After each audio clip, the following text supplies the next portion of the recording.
Welcome to psych student. आज हम पढ़ेंगे मैथ्स मीडिया इन पाकिस्तान कोर्स कोड MCM 304 का lesson number 20। It is press and government second, मतलब हम इसे पढ़ेंगे। पहले हमने पिछले लेक्चर में भी यही पढ़ा था, press and government.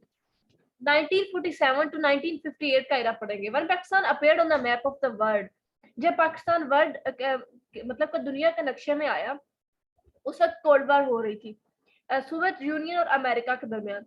Channel being used was media, जो चैनल इस्तेमाल किया जा रहा था वो मीडिया था। Whole world was divided in two blocks, पूरी दुनिया दो ब्लॉक्स में डिवाइड होकर रह गई थी। वो दो ब्लॉक्स कौन से थे? Communist block and American block.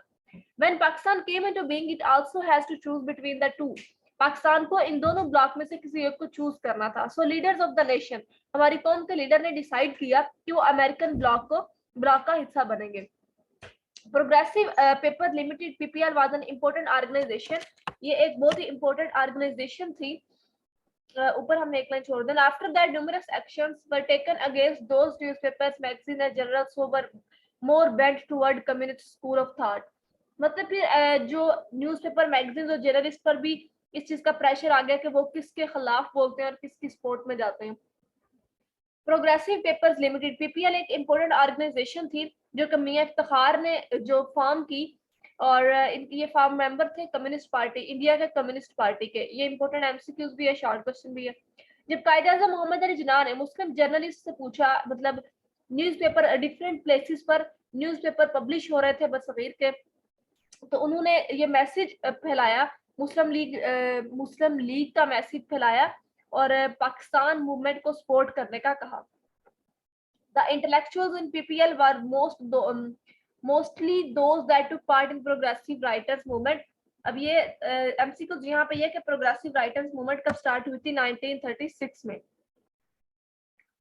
इन 1953 में कम्युनिस्ट पार्टी वाज बैन। 1953 में जो कम्युनिस्ट पार्टी थी वो बैन हो गई थी। 1947 टू 53 तक ये बैन रही। Almost 58 magazines and books were banned by the establishment and removed from the market.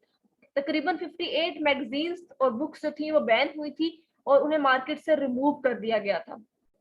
1958 to 1969 का एरा देखते हैं कि on October 7, 1958 president Sikandar Mirza abrogated the constitution and declared martial law। इन्होंने मार्शल लॉ लगा दिया था और ये पाकिस्तान का सबसे पहला मार्शल लॉ था। इसकी डेट याद रखनी है आपने कि ये कब लगा। ये पाकिस्तान की हिस्ट्री का सबसे पहला मार्शल लॉ था। इस स्टेप से क्या हुआ कि 1956 के जो कॉन्स्टिट्यूशन था, जो लॉज बने थे वो भी सब खत्म हो गए, मिनिस्टर डिसमिस हो गए, असेंबलियां तहलील हो गई, पॉलिटिकल एक्टिविटीज कंप्लीटली तौर पर बैन हो गई। General Mohammad Ayub Khan and then commander in chief of the armed forces become the chief martial law. General Mohammad Ayub Khan जो थे वो कमांडर इन चीफ थे आर्म फोर्सेस के। मार्शल लॉ लगने के बाद वो चीफ मार्शल एडमिनिस्ट्रेटर बन गए।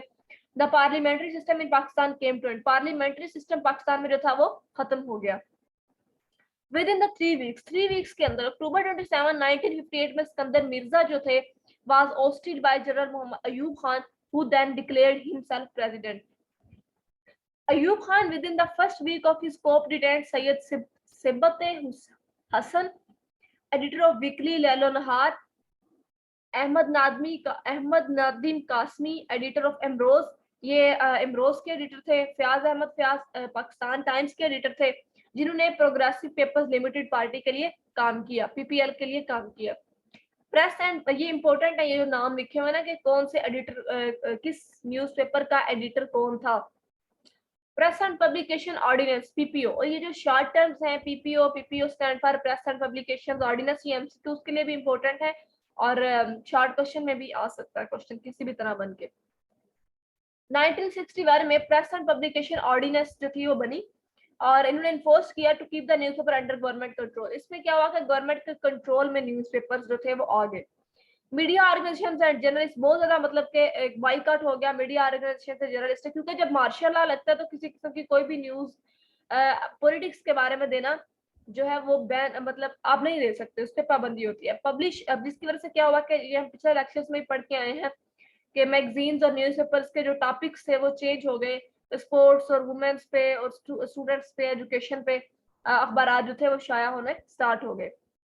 All the newspapers were ordered to publish DPRs or PIDs, published handouts in which is simply against freedom of press. In 1963, West Pakistan Press and Publication Ordinance and East Pakistan Press and Publication Ordinance were introduced. ये भी MCQs है कि 1963 में West Pakistan press and publication ordinance और East Pakistan press जो था वो introduce हुआ प्रोविंशियल गवर्नमेंट की तरफ से। इन 1964 नेशनल प्रेस ट्रस्ट इस्टेब्लिश, 1964 में नेशनल प्रेस ट्रस्ट इस्टेब्लिश हुआ। उसके बाद बहुत सारे मतलब न्यूज़पेपर मैगजीन जो थे परमानेंटली जो कि फाइनेंशियली तौर पर खुद को फाइनेंशियली इतने अच्छे नहीं थे कि वो जो है वो मजीद मतलब रह सके, बरकरार रह सके, उनके पास इतना बजट नहीं था, जिसकी वजह से ये तमाम जो थे पीपीएल के अंडर चले गए। After PPL publication daily Mashriq was also headed over NPT. PPL publications के बाद क्या हुआ कि जो डेली मशरिक मैगजीन था वो भी एनपीटी के हैंड ओवर हो गया। मॉर्निंग न्यूज़पेपर्स जो कि पब्लिश हुआ था 1936 में, फर्स्ट फ्रॉम कलकत्ता से एंड आफ्टर पार्टीशन ये कराची और ढाका से स्टार्ट हुआ, ये भी एनपीटी के अंडर काम करने लगा। डांस जंग नवाए वक्त were the only papers that were not taken in the governments custody.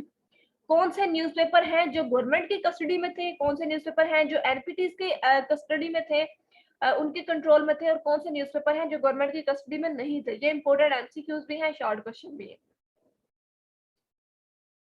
आगे है 1969 टू 1971 का इरा, इसमें दो तीन एमसीक्यूज इंपॉर्टेंट है कि मार्च 1969 में क्या हुआ था, सेकंड मार्शल लॉ लगा था, किसने लगाया था, जनरल यहिया खान ने लगाया था। आगे इन दिस पीरियड का एक्शन वाज टेकन अगेंस्ट इस पीरियड में जो जर्नलिस्ट थे उन्हें बहुत सा मुश्किलात का सामना करना पड़ा, न्यूज़पेपर्स भी बैन हुए, जर्नलिस्ट के खिलाफ जो था एक्शन ये जाता था। First target was again PPL, पहले जो था टारगेट वो पीपीएल के अगेंस्ट लिया गया। उसके बाद 24 जर्नलिस्ट जो थे उन्हें फायर कर दिया गया इमरोज पाकिस्तान टाइम और लैलो नहार से। तो ये हमारा लेसन नंबर 20 था। कॉन्सेप्ट क्लियर करवा दिया, हाईलाइट्स भी कर दिया, इंपॉर्टेंट एमसीक्यूज। कुछ फिर भी समझ नहीं आता आप लोग कमेंट बॉक्स में पूछ सकते हैं। लास्ट फिर वही रिक्वेस्ट, मेरे चैनल को लाइक करें, शेयर करें, सब्सक्राइब करें। मिलते हैं इंशाल्लाह नेक्स्ट लेक्चर में। अपना ख्याल रखिएगा। खुदा हाफिज़।